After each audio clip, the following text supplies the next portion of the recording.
Bien, en la última parte estábamos viendo acerca de identificar las partes constitutivas de la ciudad y decíamos que estas partes constitutivas de la ciudad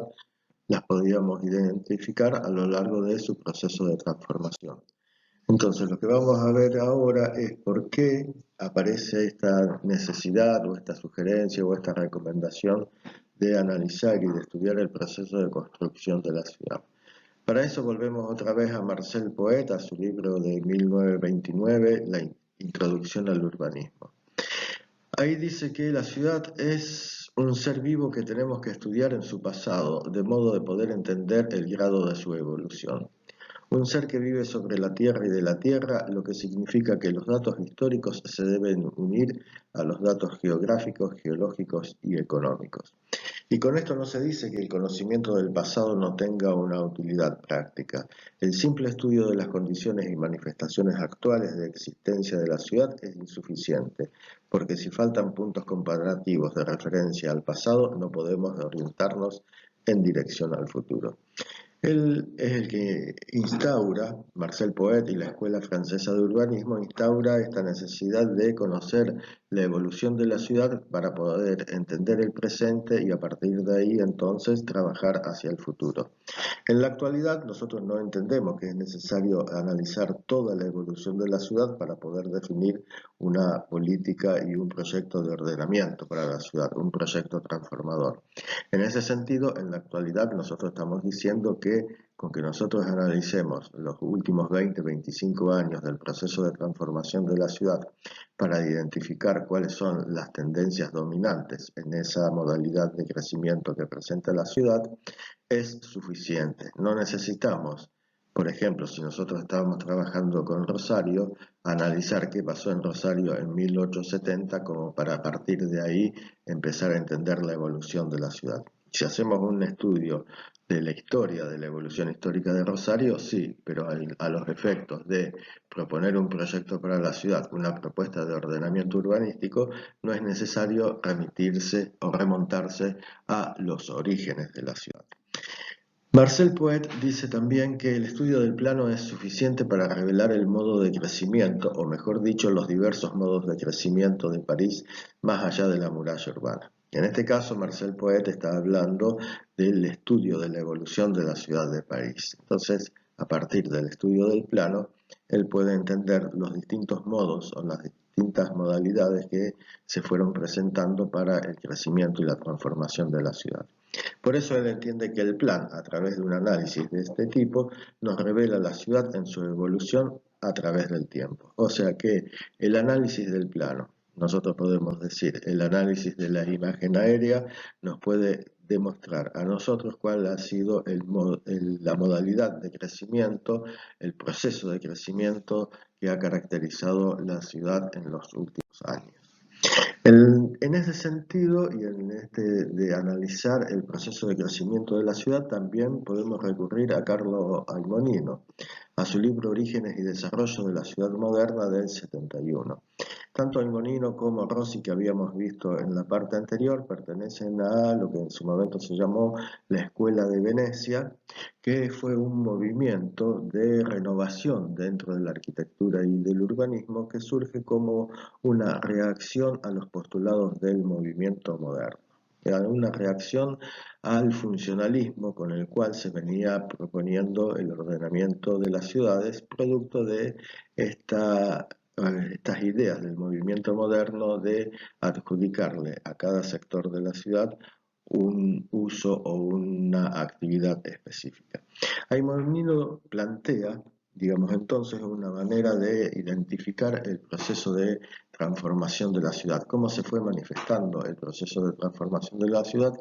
a lo largo del tiempo. Y él dice que por un lado hay que identificar cuáles son los elementos constitutivos. Y en ese sentido, él vuelve a retomar esta idea que ya había planteado Rossi acerca del monumento y del entorno, la relación que se establece en el monumento con el entorno donde se encuentra ubicado. Y por otro lado, identificar las transformaciones que se van registrando a lo largo del tiempo, entendiendo de esa manera, del mismo modo que lo hace Aldo Rossi, que la ciudad es un producto arquitectónico. Entonces, digamos, Aimonino plantea que nosotros podemos entender a la ciudad como un proceso de construcción por partes. Él dice que la ciudad está conformada por partes completas resultantes de un proceso en constante devenir. Él dice entonces, está diciendo que la ciudad se va construyendo a lo largo del tiempo mediante la adición al área ya urbanizada de nuevas áreas urbanizadas que se configuran como partes formalmente completas. Formalmente completas quiere decir que esas partes tienen un trazado completo, el parcelamiento, la edificación, los usos del suelo, es decir, obedecen a una idea de proyecto unitario que tienen en cuenta todas estas particularidades que hacen el tejido. Y él dice que en función de eso, de que la ciudad está conformada por partes formalmente completas, que la ciudad es identificable en su transformación cuanto mayor es el grado de composición y de definición arquitectónica de las partes que lo integran. Es decir, en la medida en que cada parte de la ciudad obedece a una idea de proyecto unitario y que ese proyecto unitario se manifiesta en su totalidad a medida que se va construyendo la ciudad, es mucho más simple entonces identificar ese proceso de transformación. Estas particularidades de las cuales habla Aimonino acerca de la identificación de las modalidades del proceso de crecimiento de la ciudad y en particular de identificar o de registrar la aparición de estas partes formalmente completas que van dando cuenta del proceso de transformación de la ciudad, se refiere específicamente a la ciudad europea, donde la aparición de estas partes formalmente completas, como él dice, o sea que obedecen a una idea de proyecto unitario, donde trazado, parcelamiento, edificación y usos del suelo obedecen a una misma idea, digamos, esto lo podemos registrar más que nada en las ciudades europeas porque es las características de la ciudad europea, de las fuerzas económicas que actúan dentro de la ciudad europea que hacen posible la aparición de estas partes formalmente completas como plantea Aimonino. Entonces, pero de todas maneras nosotros podemos recurrir a estos elementos y traducirlos a nuestra realidad y por eso nosotros hablamos de elementos estructurales en el proceso de construcción de la ciudad. Y esto lo podemos analizar particularmente en una ciudad muy cercana que forma parte del área metropolitana, la región metropolitana de Rosario, que es la ciudad de Roldán. Nosotros podemos ver, digamos, cómo los elementos estructurales han estado presentes desde su origen y han incidido en su proceso de transformación. O sea, Rural aparece como una colonia agrícola, digamos, como parte de las tierras que eran propiedad de la Compañía de Tierras del Ferrocarril Central Argentino y se origina entonces en torno a la estación ferroviaria, digamos, un pueblo de formación simétrica a ambos lados del ferrocarril. El ferrocarril entonces es el elemento primario por excelencia que va a dar cuenta de cómo se va a organizar la ciudad, o sea, la ciudad se organiza a partir de la presencia de la estación del ferrocarril y a lo largo del tiempo el ferrocarril y el trazado ferroviario y la presencia del cuadro de estación fueron determinando la formación de la ciudad, identificándose en el interior de la ciudad dos partes bastante disímiles entre sí, digamos, una donde se ubicaba el centro de la ciudad, a pesar de que el proyecto de la ciudad era un proyecto simétrico a ambos lados, pero el centro se desarrolla sobre un lado y sobre ese lado de la ciudad es donde se va consolidando, se van dando las infraestructuras y se van configurando los equipamientos. Esta idea, cuando uno habla de la ciudad del otro lado de las vías,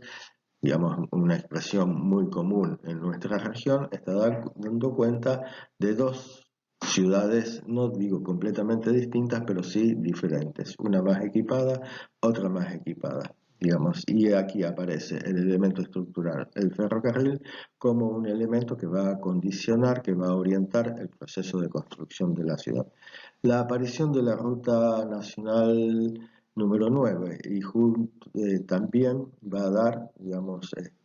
origen a nuevas urbanizaciones, de la misma manera que la ruta A012.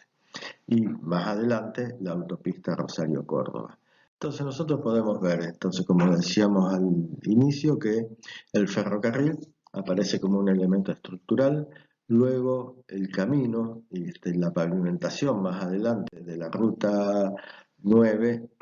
de lo que posteriormente fue la Ruta 9, va dando origen a nuevas urbanizaciones. Ya hacia la década de los años 10, o sea, de 1910 en adelante, cuando todavía no estaba la red de carreteras nacionales y tampoco se había pavimentado el camino de Rosario a Córdoba, ya aparece una nueva urbanización al sur del camino de Rosario a Córdoba, que va dando cuenta entonces cómo el ferrocarril y el trazado que en ese momento, que hasta ese momento era el único elemento estructural de la ciudad, el camino Rosario a Córdoba también aparece entonces como un elemento estructural de la ciudad al orientar la aparición o al promover o estimular la aparición de nuevas urbanizaciones, en este caso hacia el sur y más adelante hacia el oeste, cuando la Ruta 9 ya se pavimenta y ya forma parte de la Red Nacional de Carreteras. La Ruta 9 y más adelante la Ruta 012 van a seguir siendo entonces los elementos estructurales a partir de los cuales se va a ir configurando la ciudad, se va a ir organizando la extensión de la ciudad, la extensión de las áreas urbanizadas. En un caso, esto lo vamos a ver particularmente a partir de la década de los años 60-70, cuando se produce un boom inmobiliario en la periferia de Rosario, fundamentalmente en Funes y Roldán, con la aparición de nuevos loteos destinados a la residencia secundaria o la doble residencia de población rosarina que busca una ciudad cercana como lugar de recreación fin semanal y de verano también. Entonces acá vemos cómo la vialidad regional va a ir orientando este proceso expansivo de la ciudad de Roldán. No es la que determina la aparición de estas nuevas urbanizaciones, pero sí es la que determina hacia dónde se van a ir ubicando estas nuevas urbanizaciones. Con la construcción de la autopista Rosario-Córdoba, entonces se da otro nuevo proceso expansivo de la ciudad, donde ya las áreas urbanizadas, muchas de estas nuevas áreas urbanizadas no van a aparecer en continuidad de las áreas urbanizadas o ya urbanizadas de Roldán, sino que van a aparecer exclusivamente en relación con estas nuevas vías de circulación que permiten una vinculación mucho más directa y mucho más rápida entre la ciudad de Roldán y la ciudad de Rosario. Entonces, estas nuevas áreas urbanizadas ya no son más áreas de la segunda vivienda, sino que son áreas de vivienda permanente de población rosarina que se traslada a la ciudad de Roldán, pero sigue manteniendo en su mayoría la ciudad de Rosario como su lugar de trabajo. Entonces hemos visto ahí cómo los elementos estructurales participan desde su origen en el proceso de construcción y transformación de la ciudad, en algunos casos alentando la urbanización, en otros casos obstaculizando o determinando la calidad de esa urbanización y los procesos de consolidación de las áreas urbanizadas a lo largo del tiempo. Entonces hablamos nosotros de elementos estructurales y de tejido como los dos grandes componentes que nosotros vamos a tener en cuenta para la lectura de la ciudad, desde esta perspectiva del urbanismo, o por lo menos desde la perspectiva también que nosotros le queremos dar a la disciplina en nuestro taller. Para completar esta idea de analizar la ciudad, de analizar la configuración físico-funcional de la ciudad y de interpretar el proceso de construcción de la ciudad, tendremos que incorporar otro elemento que nosotros denominamos las preexistencias. ¿Qué son las preexistencias? Las preexistencias son elementos que condicionan la configuración que adquieren partes del tejido de la ciudad y que se caracterizan por ser anteriores al tejido o a partes del tejido y también por su permanencia a lo largo del tiempo. Esto lo podemos ver muy claramente en la ciudad de Villa Gobernador Galvez. Cuando se funda Villa Gobernador Galvez es un nuevo poblado que va a aparecer producto de la unificación de las parcelas de 4 propietarios. Entonces, la preexistencia de esa división de la propiedad fundiaria en 4 propietarios distintos hace que el plano se diseñe de manera tal de brindar las mismas posibilidades de urbanización a los 4 propietarios. Entonces, por ese motivo, la ciudad de Villa Gobernador Galvez aparece originalmente con 4 plazas, digamos, una plaza dentro de cada una de estas grandes parcelas que van a dar origen a la ciudad. Los planos fundacionales de las localidades en el sur de la provincia de Santa Fe, en general, tienen todas una sola plaza. En este caso, tiene 4 plazas para dar entonces las mismas condiciones de urbanización o las mismas posibilidades de urbanización a los 4 propietarios de esas grandes parcelas que dan origen a la ciudad. Lo podemos ver en el interior de la ciudad y ustedes lo pueden ver muy fácilmente con la presencia de